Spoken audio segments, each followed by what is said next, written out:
Good morning students. आज हम common goals of 5 year plan का चैप्टर 2 का लास्ट कंसेप्ट पढ़ रहे हैं, सक्सेस और achievements of planning.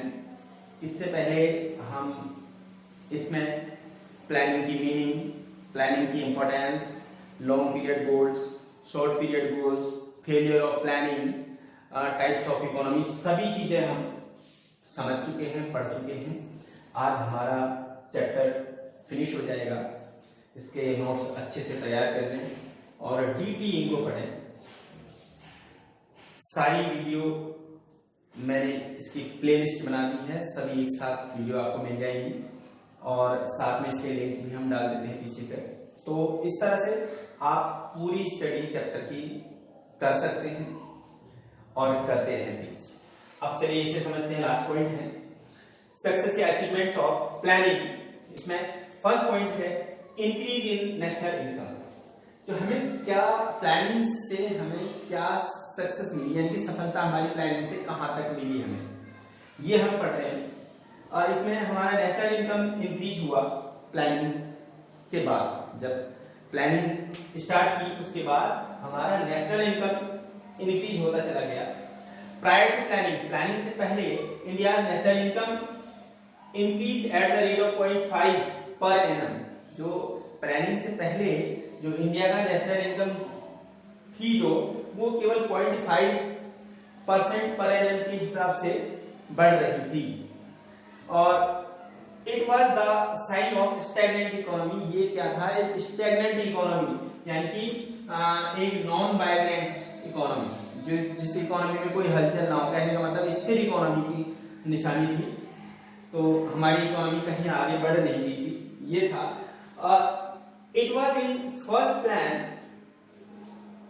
4.6%, fifth to 10th plan 5% and 11th plan 7.5% and 12th plan 6.7% per annum. तो अब देखिए, जब उसके बाद प्लानिंग स्टार्ट हुई तो फर्स्ट प्लान में ये कितनी होगी? नेशनल इनकम किस रेट से इंक्रीज हुई? 4.6% पर एनम के रेट से इंक्रीज हुई। और 5th टू 10th प्लान में ये 5% के रेट से इंक्रीज हुई। आप कहेंगे 2, 3, 4 कहां गया? एक्चुअली 2 से लेके 10 तक का था, लेकिन प्लानिंग तो बीच में 2, 3, 4 में बहुत अच्छी इंक्रीजमेंट नहीं हुई और 5 से लेके 10 में फिर तो इन्होंने कवर कर लिया कि 5% पर एनम के अकॉर्डिंग इंक्रीज हो गई। और 11th प्लान में 7.5 बहुत अच्छी इंक्रीज हुआ GDP rate.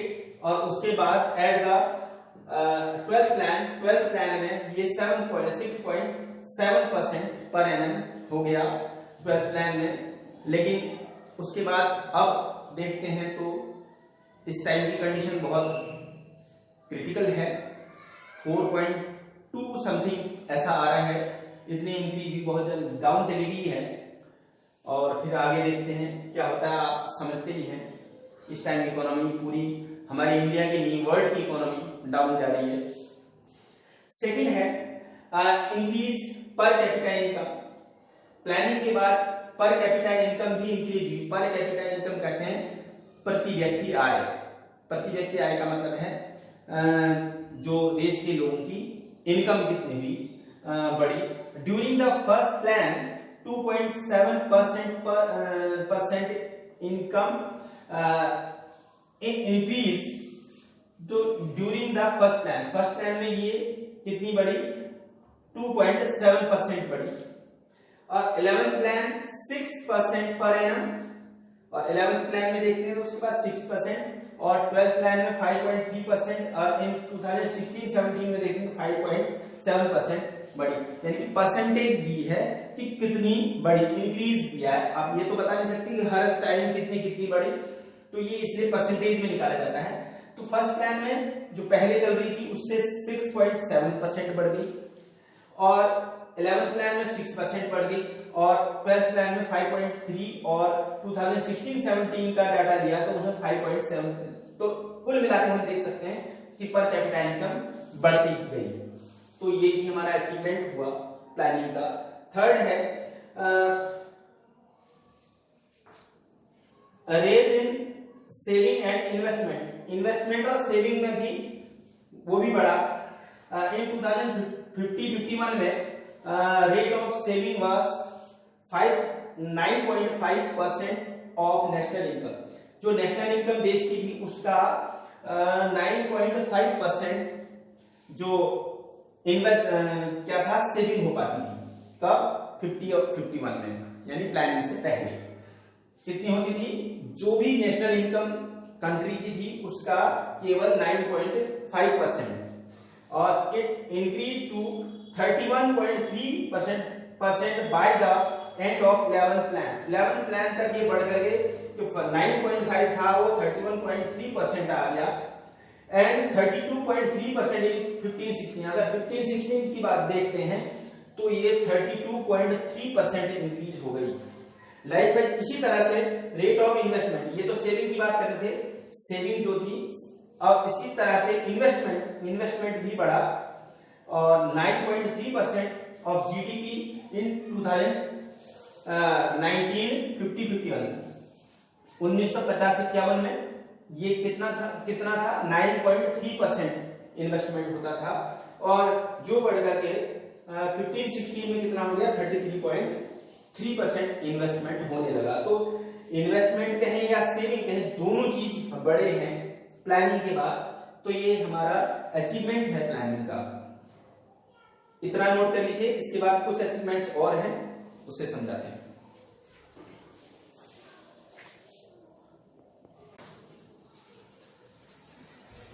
Achievements of planning का फोर्थ पॉइंट है institutional and technical change in agriculture. Agriculture में इंस्टीट्यूशनल और टेक्निकल चेंज क्या आया, उसमें क्या अचीव किया हमने।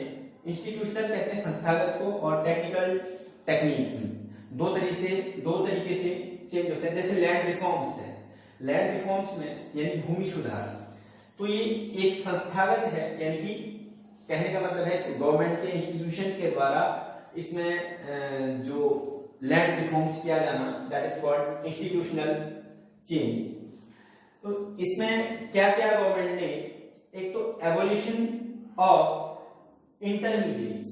एबोलिशन का मतलब उन्हें हटा देना, किसको? इंटरमीडिएरीज को। इंटरमीडिएरीज का मतलब होता है मध्यस्थ लोग, यानी कि इंटरमीडिएरीज यहाँ 3 लोग थे, एक तो गवर्नमेंट थी, एक जमींदार थे और एक टेनेंट्स थे, यानी कि जो खेती करने वाले लोग थे।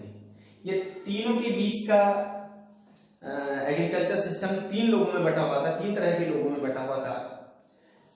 एक होती थी गवर्नमेंट, जिसे रेंट देना होता था, वो जमींदारों को फिक्स कर दिया गया था, एक फिक्स अमाउंट जमींदार को देना होता था और जमींदार जो है वो लैंड के मालिक होते थे।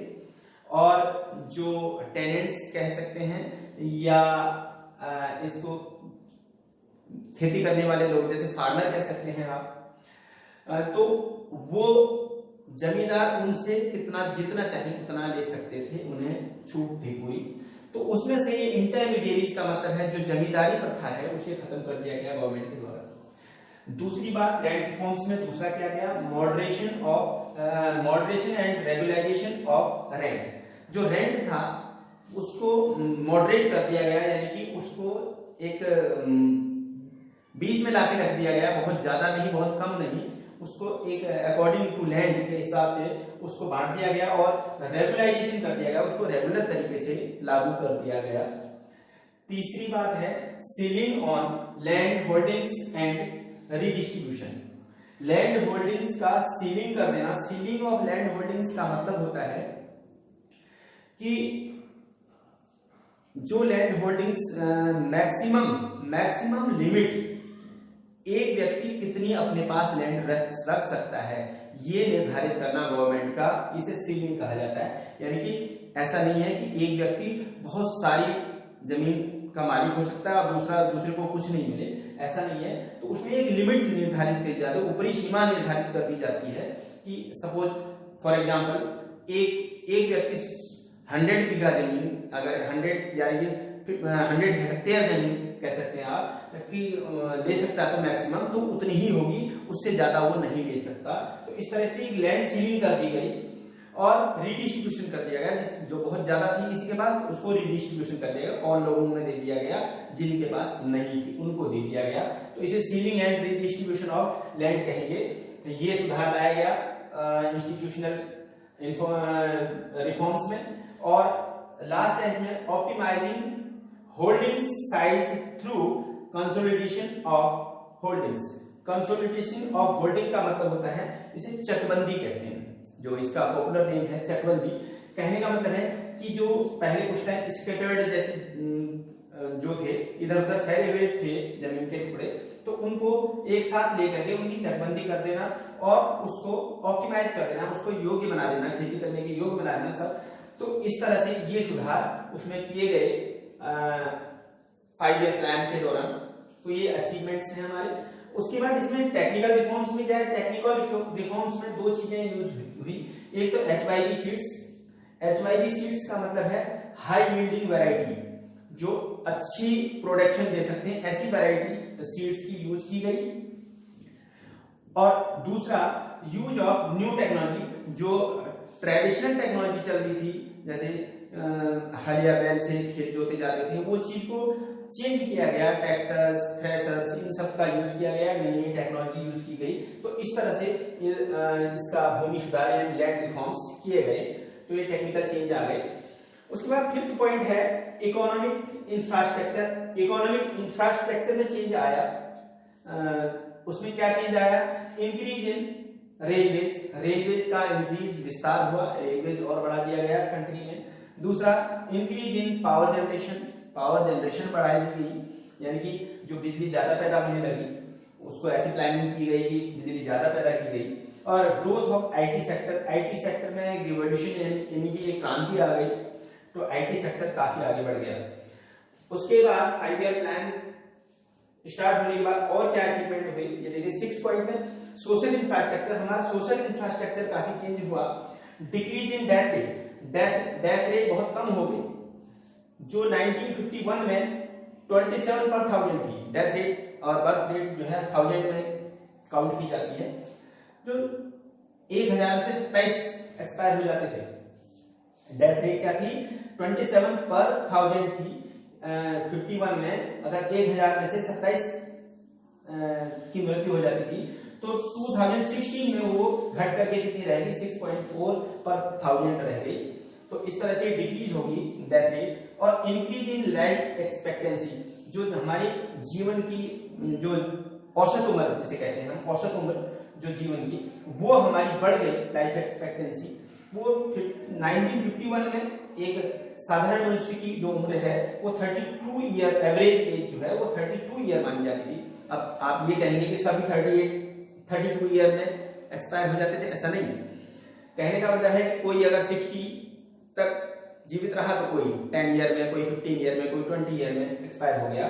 तो अगर एवरेज निकाला जाए तो उस टाइम एवरेज आता था 32 ईयर्स का, और जो 2015 में देखा गया तो 68.3 ईयर्स का एवरेज आया।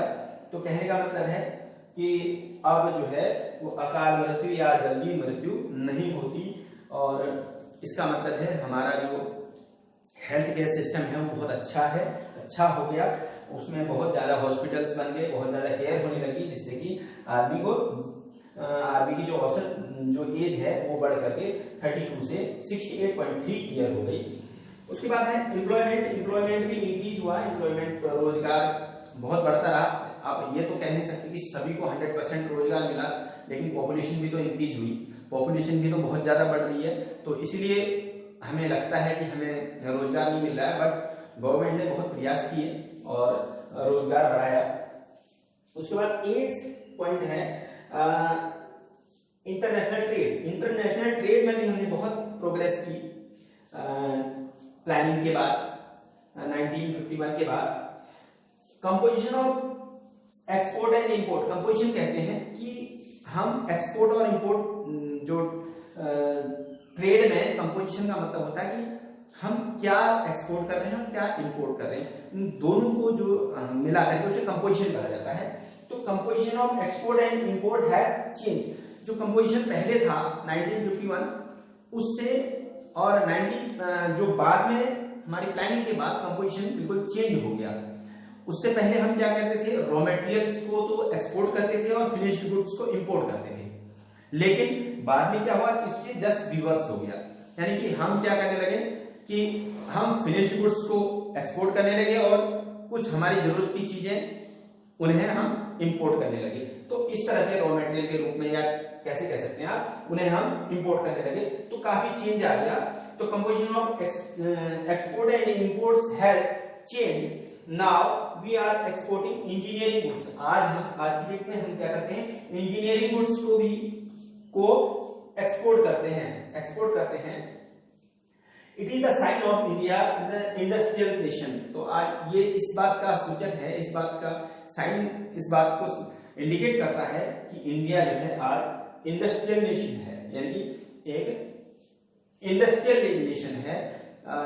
आज इंडिया भी इंडस्ट्री में काफी आगे पहुंच चुका है। इसके साथ ही ये चैप्टर एंड हो जाता है। अब हम आगे कल को हम पढ़ेंगे थर्ड चैप्टर एग्रीकल्चर का। एग्रीकल्चर 1947 टू 1990 तक का उसमें पढ़ेंगे, और उससे पहले ये चैप्टर यहाँ तक आप अच्छे से फिनिश कर लें, इनके नोट्स बना लें और साथ में बुक्स भी पढ़ते रहें, और साथ में वीडियो को देखें, लाइक करें, शेयर करें प्लीज, जिससे कि कुछ स्टूडेंट्स बढ़ें और पढ़ने और पढ़ाने वालों दोनों का मनोबल बढ़े। Thank you very much.